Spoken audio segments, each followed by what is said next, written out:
आज के इस लेक्चर में हम करेंगे flow chart and program to swap two numbers without using third variable. तो स्टूडेंट्स, इससे पहले के प्रोग्राम में हमने स्वैपिंग की थी विद यूजिंग थर्ड वेरिएबल, लेकिन अब ये देख लेते हैं कि विदाउट यूजिंग थर्ड वेरिएबल अगर स्वैपिंग करनी है तो कैसे होती है। सबसे पहले देख लेते हैं फ्लो चार्ट। तो स्टूडेंट्स, अगर आप चैनल पर नए हैं जरूर से सब्सक्राइब करके जुड़ें, क्योंकि ये बहुत ही ईजी प्लेटफॉर्म है सी को सीखने के लिए। लेट्स सी, पहले फ्लो चार्ट देख लेते हैं। तो स्टार्ट लिखकर फ्लो चार्ट को फिर स्टार्ट करेंगे ओवल बॉक्स में एंड फ्लो लाइंस के थ्रू आगे बढ़ेंगे। अब लेंगे इनपुट बॉक्स। इनपुट बॉक्स में हम इनपुट लेते हैं। दो नंबर्स की हमने स्वैपिंग करनी है। स्वैप होता है एक्सचेंज ऑफ वैल्यू, दो वैल्यू को एक्सचेंज करना।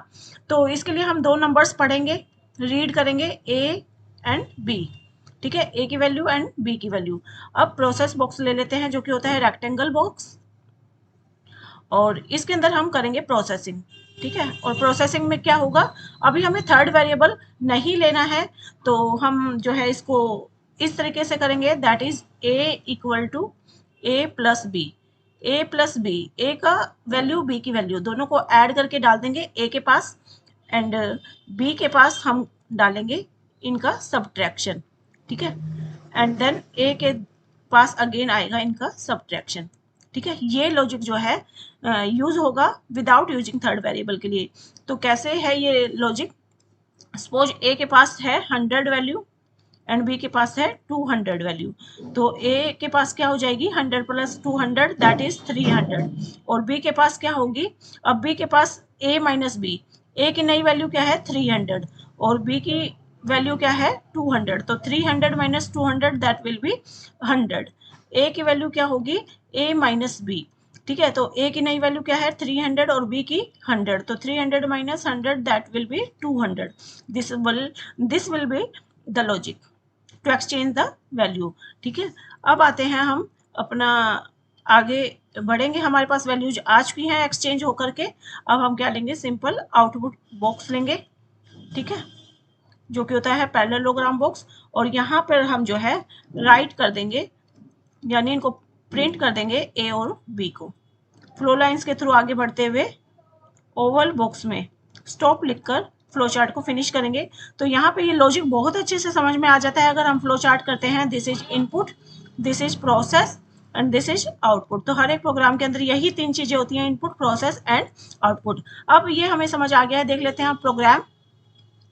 तो प्रोग्राम के लिए हम क्या करेंगे, सबसे पहले हमने मेन फंक्शन लेना है। मेन फंक्शन से हमें पता है कंपाइलर अपनी प्रोसेसिंग स्टार्ट करता है, और हर एक फंक्शन की अपनी डेटा टाइप होती है। अगर हम यहाँ डेटा टाइप वॉइड लिख देते हैं तो ये कोई भी वैल्यू रिटर्न नहीं करेगा। ये फंक्शन, हर एक फंक्शन की अपनी बॉडी होती है, ओपनिंग ब्रेस और क्लोजिंग ब्रेस से। अब बीच में इसकी बॉडी रहती है। ठीक है, अब इस बॉडी के अंदर हम स्टेटमेंट्स लिखेंगे। क्या लिखना है, हमने पहले दो नंबर्स को रीड करना है।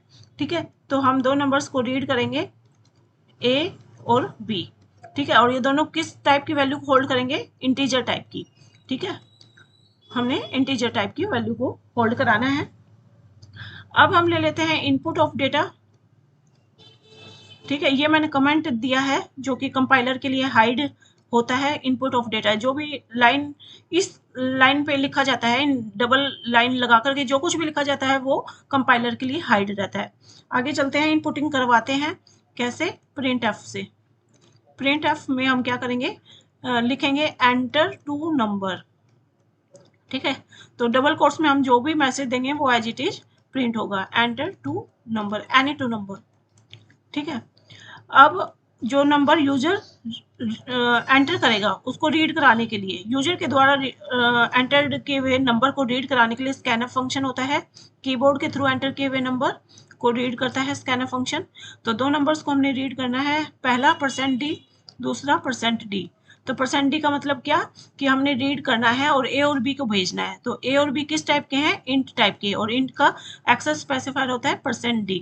यानी जब हम वेरिएबल की बात करते हैं तो हमें %d की बात करनी पड़ती है, यानी एक्सेस स्पेसिफायर की हमें बात करनी पड़ती है। तो %d, पहला %d किसको इंडिकेट कर रहा है, ए के एड्रेस को, दूसरा बी के एड्रेस को। यानी पहली वैल्यू ए के एड्रेस पे जाके स्टोर होगी, जो रीड की है, जो एंटर की गई है उसको जो है रीड करने के बाद पहली वैल्यू ए के एड्रेस पे जाके स्टोर होगी और दूसरी बी के एड्रेस पर जाकर ठीक है। कीबोर्ड के थ्रू एंटर की हुई वैल्यू रीड हो रही है यहाँ पे और स्टोर हो रही है ए के पास और बी के पास स्कैनर फंक्शन से। ठीक है। अब हम आगे आते हैं और अब हम करेंगे प्रोसेसिंग। ठीक है। हमने करना क्या था, input processing and then output. Processing करेंगे और प्रोसेसिंग के लिए क्या होगा, a equal to A plus B.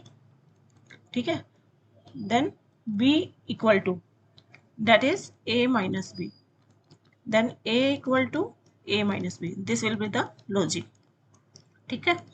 अब a और b की वैल्यू आ चुकी है। सिंपल जो है ये वाले कमेंट के अंदर हम जो है लिख देंगे that is output of data.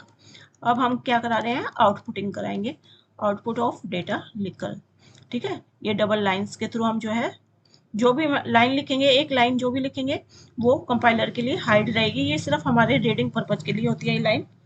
फिर हम यहाँ पे आउटपुटिंग लिखवा देंगे दैट इज प्रिंट एफ। क्या कि आफ्टर स्वैपिंग